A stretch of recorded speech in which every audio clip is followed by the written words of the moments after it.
Beijing is located in northeastern China. I landed in the Beijing International Hotel. You see the bamboo scaffolding there. It's very interesting.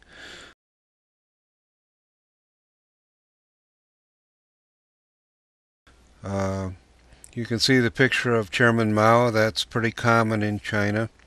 And here's another thing, a temple that's also quite common. This is the ferry boat that we took out to the Summer Palace. You can see that's not all fog. I think some of it is smog. This is a marble boat, and this does not float. It was built by an emperor in the last century. This is called the Grand Corridor. It's over a mile long. It was designed to keep the sun from getting on the emperor's head. There's some beautiful artwork. The next picture is two of the teachers that I was with. That's David and Maureen. Marie isn't in the picture. This is the Summer Palace. Here I'm about ready to climb the Great Wall. There are a lot of stairs on the Great Wall. You can see it's been newly restored. I think this is the area of it that's designed for tourists. You can see it's got new mortar and new bricks and everything. And there are a lot of stairs. I did count the stairs coming down, about 1,700 of them. Here's a guard tower, and this is where the army would defend the wall.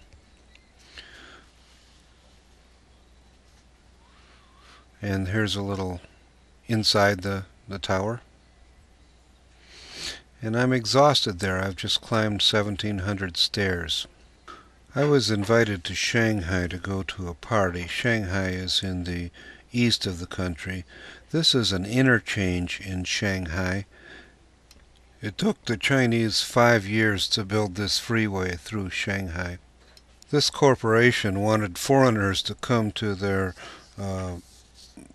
stock exchange. They were going public for the first time. They had Mongolian singers. It was a Mongolian firm. And the Mongolian singers were at the stock exchange when the stock opened. The stock promptly doubled. There I am at the Shanghai Stock Exchange.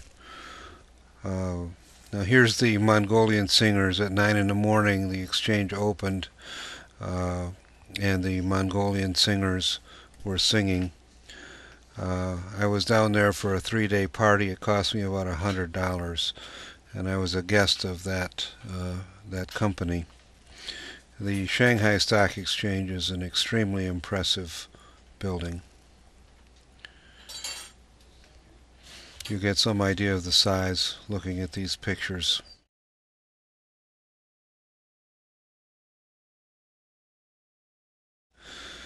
Here's a picture of the Shanghai Exchange. And the next one, this is the tallest building in the world, at least it was for a little while. Then I went back to Beijing. In Beijing I went to the Buddhist temple. You can see the statue. This is part of the Buddhist temple that was protected during the Cultural Revolution. One of the things that you see quite a bit in China is what I call a food dog. It's like a mixture of a dog and a lion. And you see these quite commonly in China. This is a shot of Tiananmen Square, and it's a huge place. Here's a memorial to the soldiers of the revolution, or liberation they call it in China. There you get some idea how big this place really is.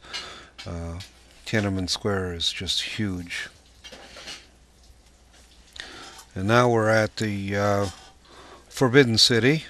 It's quite an impressive place. Then I went to Guiyang, which was where I was going to be teaching. Guiyang is in the south of China. This is my friend Kay, who was a student in the U.S., And this is Kay's class. I had a chance to meet their whole class there. These are workers carrying stones up the side of the mountain. I told the students to study hard so they don't do this for a living. Here we are on top of the mountain overlooking Guiyang. You can see it's a very mountainous area with the city cut right out of the mountains.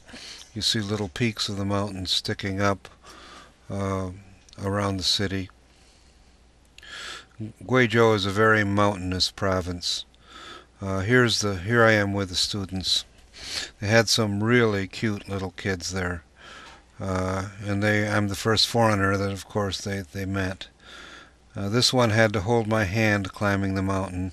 I think she was going to catch me if I fell or something. Here's Kay again and Daisy, my other friend. This little pyramid in the background looks like the Louvre, but it's an imitation. It's actually the entrance to a Walmart, which is underneath this park here in the center of Guiyang. And of course these people are exercising in the morning, doing their Tai Chi exercises.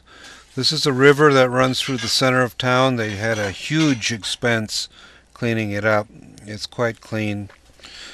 This is a trip to the ancient city. It's a tourist attraction in southern China. There's a dog. He didn't look worried. I heard they ate dogs in China, but this one didn't seem worried at all. Here's some of the scenery around the ancient city. This is the wall protecting the city. And here's my friend Kay again, posing in front of the scenery. About this point, people ask me, how did I get involved in this? I'm just a township supervisor, a former township supervisor and real estate appraiser. What qualifies me to teach in China? I'll get into that in a moment. This is some of the scenery from Guizhou. There's a lot of water around. Okay, the next slide is like a drive-in theater. It's right in the middle of that park that I took a picture of, and the people come and watch free movies at night. I always like to take pictures of kids. Here's a mother with her child. We were quite an attraction. That's Marie, the other teacher that was with us. And here again is Chairman Mao. Here's a big statue in Guiyang. And this is a picture of the school where I was teaching at.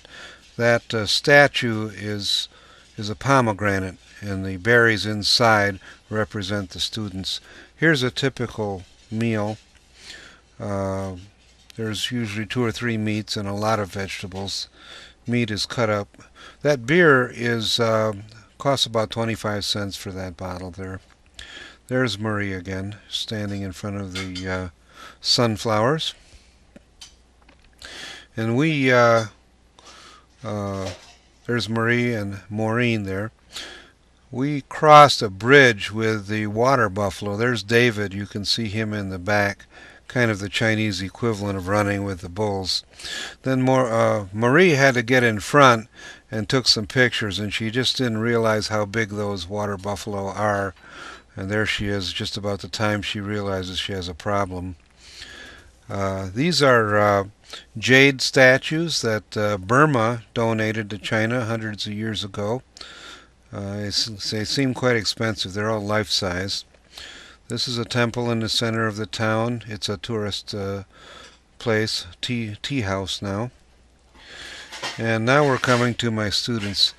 As we go through the students here, I wanted to tell you how I got involved. These are all my students, and they're all middle school teachers. Oakland University's had a relationship with Guizhou Province for about 20 years now, maybe 12 years when I got involved in the program. And I volunteered. Everybody pays their way, and once you get in the city, the Chinese take care of all your expenses. But I'm not a teacher. I had to go through an interview process. My sister is a professor at Oakland University, and she said that she wasn't going to participate in the selection process. But I think that helped me anyway, that I knew everybody involved in the program. Uh, some of these people that came to the U.S. on the master's program that Oakland has were friends of my sister, so I had a lot of friends in Guiyang when I arrived there, because we'd had Thanksgiving dinners together and things of that nature over the years. So you don't have to speak Chinese to do this. I did have some teaching experience from the 70s. I used to teach real estate appraisal to assessors, and as a township supervisor I was accustomed to speaking in front of a lot of people, and I was accustomed to people not understanding what I was talking about.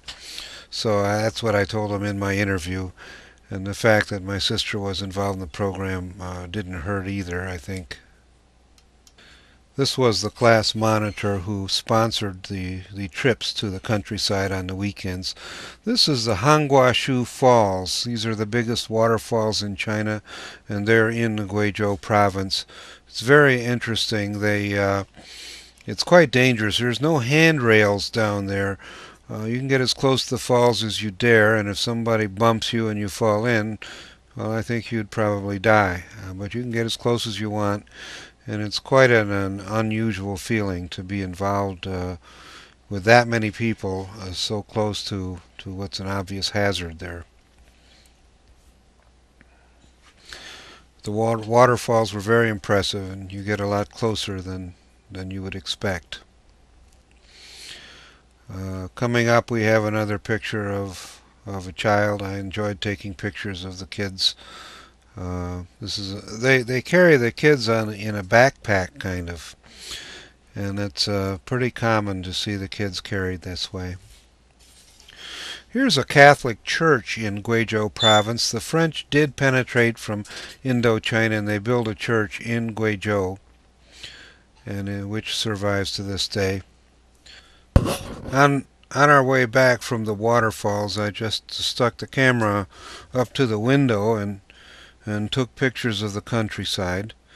Guizhou province is a little bit like West Virginia. It's got a lot of coal. It's a coal-producing province, and there's just a heck of a lot of water, and there's some really beautiful countryside.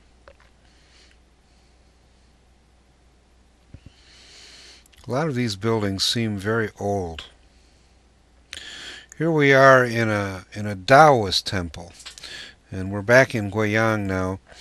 And there's a tea house in this temple, and there, of course, there's a mountain. There's David getting ready to climb the mountain.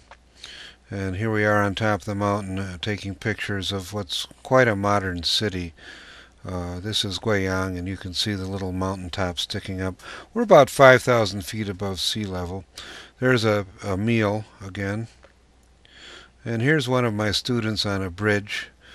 Um, this is at a park. They have little, oh, these are the monkeys. The monkeys attacked while we were there. They actually ripped our bag of fruit open and took the fruit. We're getting ready to cross the bridge. I wouldn't cross it. You'd go right over the waterfalls if you fell off those stones, and I just was not interested in crossing.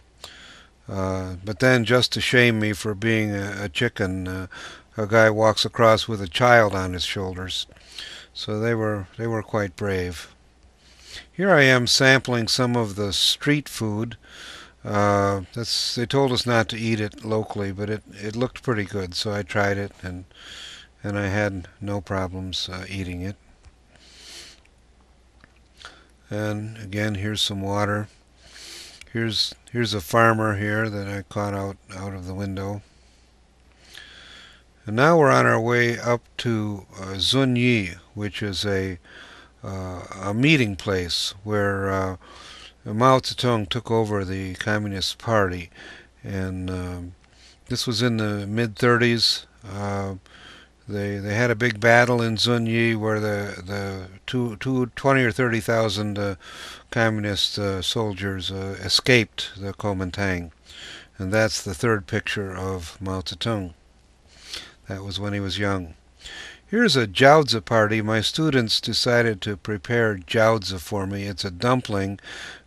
They taught me how to prepare these meat dumplings. I think the Chinese eat quite well. My students certainly seemed quite healthy. And here's another trip. This is getting towards the end of the video. I'm on a train and I'm looking at some of the engineering projects in China. This is a parallel rail line that they're building, and these pillars are designed to carry trains on top of them. There's something like 30 or 40 tunnels and bridge combinations. There's Daisy and her husband who went on the trip with me, and you can see some pretty impressive scenery. When we arrived at our destination, I don't know the name of the city, but it was on the Wuyang River, and they're really quite scenic spots here. And there was not a lot of tourists there. As you can see, it's quite old looking. There's Daisy again. We took a boat ride out on the Wuyang River.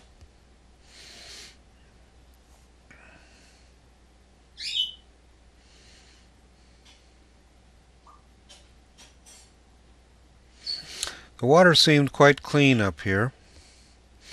Not a lot of industry along in here. And I think it is a forest reserve of some kind. After Guizhou, we're done with school now. I went back to Shanghai and went to the Shanghai Museum. And the last photos here are in the Shanghai Museum. And there's just a few exhibits that I wanted to show you. These are paintings, and these are like Ming vases that are hundreds of years old. These are various animals that they've made, and some of these items are thousands of years old. And here we finish up with just a few of the Ming vases. If you get a chance to go to China, go to the Shanghai Museum. It's just filled with things you can't begin to describe what's in there. Very impressive. I just took a few pictures.